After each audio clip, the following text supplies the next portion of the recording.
Sa mga bulwagang nababalot ng araw sa Pacific Crest High, kung saan ang mga puno ng palma ay banayad na umiindayog sa labas at ang mga patakaran ng kasikatan ang nagahari sa loob, si Ethan Carter ang pinuno ng lahat. Kapitan ng soccer team, likas na kaakit-akit at itinanghan na prom king noong nakaraang taon, si Ethan ang tipo ng taong gusto ng lahat na maging o makasama. Ang buhay niya ay parang montahe ng mga high five, perpektong buhok at kumpiyansang dala ng taong kailanman ay hindi natanggihan. Ngunit nang iwan siya ng kasintahan niyang si Madison Tate, ang reyna ng mga cheerleader, sa simula ng kanilang senior year para sa isang college freshman na may motorsiklo, gumuho ang mundo ni Ethan. "Dude, ikaw pa rin si Ethan Carter," sabi ng matalik niyang kaibigang si Jake habang kumakain sila ng burger sa paborito nilang kainan, ang neon-lit na surf shack. "Pwede kang makipag-date sa kahit sino, literal na kahit sino." Sumandal si Ethan, inihagis ang isang fry sa hangin at sinubo iyon. "Talaga? Patunayan mo. Sabihin mo kung sino at siya ang magiging date ko sa spring fling 6 na linggo mula ngayon." Gumiti si Jake, sinuyod ng kanyang tingin ang paligid ng diner. Napako ang kanyang mga mata sa isang dalagang nakayuko sa sulok, abala sa sketchbook. Ang maitim na buhok niya ay bumabagsak na parang kurtina sa kanyang mukha. Suot niya ang isang lumang flannel, punit na jeans at makakapal na salamin na tila nagsasabing, "Wala akong pakialam sa inigisip mo." "Laila Nguyen," sabi ni Jake, itinuro iyon, "yung art nerd. Kung mapapasikat mo siya sa spring fling, aaminin kong wala kang kapantay." Natawa si Ethan. Si Laila, para siyang allergic sa kasikatan. Bet accepted. Hindi naman invisible si Lila Nguyen, pero gusto niya iyon. Ginugugol niyang oras ng pananhalian sa art room, gumuguhit gamit ang mga daliri ni bakas ng uling. Mga nilalang na guni-guni, mga tanawin ng lungsod na naglalahad ng imahinasyon. Ang mundo niya ay binubuo ng sining, musika, kadalasan mula sa mga obscure na indie bands, at ng kanyang nakababatang kapatid na si Mia na lagi niyang sinusundo sa middle school araw-araw. Kasikatan? Para iyon sa mga taong may pakialam sa mga bilang ng followers at kung saan sila nakaupo sa cafeteria. Si Lila? Wala. Kaya nang biglang umupo sa harap niya si Ethan Carter, ang Ethan Carter, sa art room isang araw at ngumiti ng ngiting pwedeng gamitin sa toothpaste commercial, ang unang pumasok sa isip ni Lila ay naliligaw yata siya. "Hey Lila, di ba?" sabi ni Ethan, nakasandal na parang matagal na silang magkaibigan. "Nakita kayong mural mo sa courtyard, astig, sa magandang paraan." Itinaas ni Lila ang salamin, sinipat siya. "Salamat, anong kailangan mo?" Diretsahan, gustong-gusto iyon ni Ethan. "May ginagawa kaming project para sa Spring Fling Committee. Kailangan namin ng artist para sa backdrop. Naisip kong ikaw ang perpekto." Itinaas ni Lila ang isang kilay. "Spring Fling? Hindi ba yun parang popularity contest na puro kinang?" Tumawa si Ethan, hindi na tinag. "Siguro, pero pagkakataon din yun para makita ng lahat ang gawa mo. Isipin mo, makikita ng buong eskwelahan ng sining mo, makakakuha ka ng respeto, at baka mag-enjoy ka pa." Nag-alinlangan si Lila. Hindi niya pinagkatiwalaan ng charm ni Ethan, pero ang ideya na makita ng iba ang kanyang sining, tinamaan siya roon. "Fine, pag-iisipan ko." Step 1 ng pusta, mapapayag si Lila. Step 2, gawing karapat-dapat siya sa spring fling.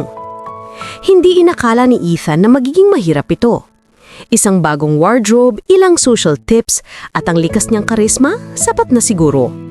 Nagsimula siya sa maliit. Inimbitahan siya sa mga meeting ng committee kung saan dumarating siya nang may dala pa ring sketchbook. Ipinakilala niya ito sa mga kaibigan na bago man nagdududa ay nakisama. Minsan pa nga, napasunod niya si Lila na palitan ng lumang flannel ng denim jacket na anyay mas artsy. Napairap si Lila pero sinuot pa rin ito. Hindi inaasahan ni Ethan kung gaano niya magugustuhan ang presensya ni Lila. Matalas ito. May tuyong uri ng katatawanan na hindi niya inaasahan at lubos na walang pakialam sa katanyagan niya. Isang hapon, habang magkasama silang gumagawa ng spring fling backdrop, isang masiglang mural ng gabing puno ng bituin sa ibabaw ng dagat, nagsalita si Lila. "Hindi mo naman talaga pinapahalagahan tong sayawan na to, di ba?" Sabi niya habang pinapahiran ng uling ang daliri. "Isa lang tong laro para sa'yo." Napatigil si Ethan, hawak ang paintbrush. "Ha? Hindi tinutulungan kita." Ngumiti si Lila, sarkastiko. "Sige, basta wag mong isipin na isa akong project na pwede mong ayusin at iparada." Nakaramdam ng kurot si Ethan, pero tinago niya. "Hindi ka project, Lila. Ikaw ay... ikaw." Tumingin si Lila sa kanya, at sa sandaling iyon, nakalimutan ni Ethan ang pusta. Lumipas ang mga linggo at nagsimulang magbago si Lila. Hindi dahil sa plano ni Ethan, kundi dahil nagsimula siyang magpakatotoo.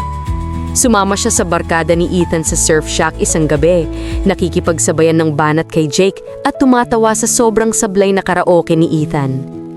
Pinalitan niya ang salamin ng contact lens matapos pilitin ni Mia na subukan naman ng bago. At nang pumasok siya sa paaralan na nakalugay ang buhok, muntik nang matapon ni Ethan ang kape niya. "Dude, yari ka!" bulong ni Jake nang mapansin ang titig ni Ethan. "May nararamdaman ka na."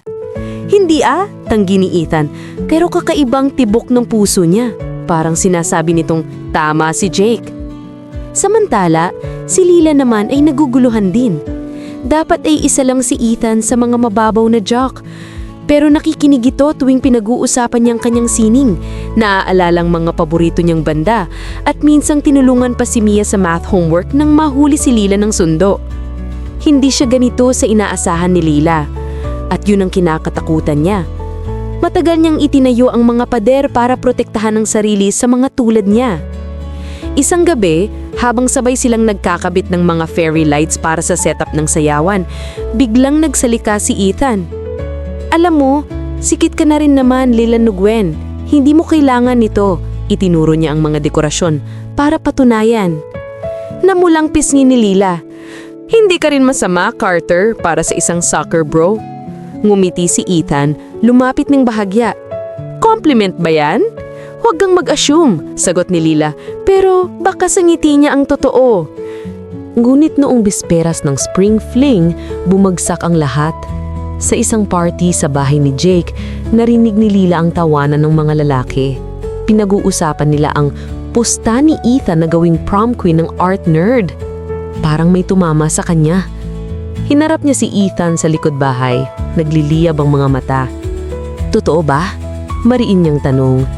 "Lahat ng to? Pusta lang? Gawing popular ang weird girl tapos panalo ka na?" Namilog ang mga mata ni Ethan. "Lila, nagsimula nga sa ganun pero..."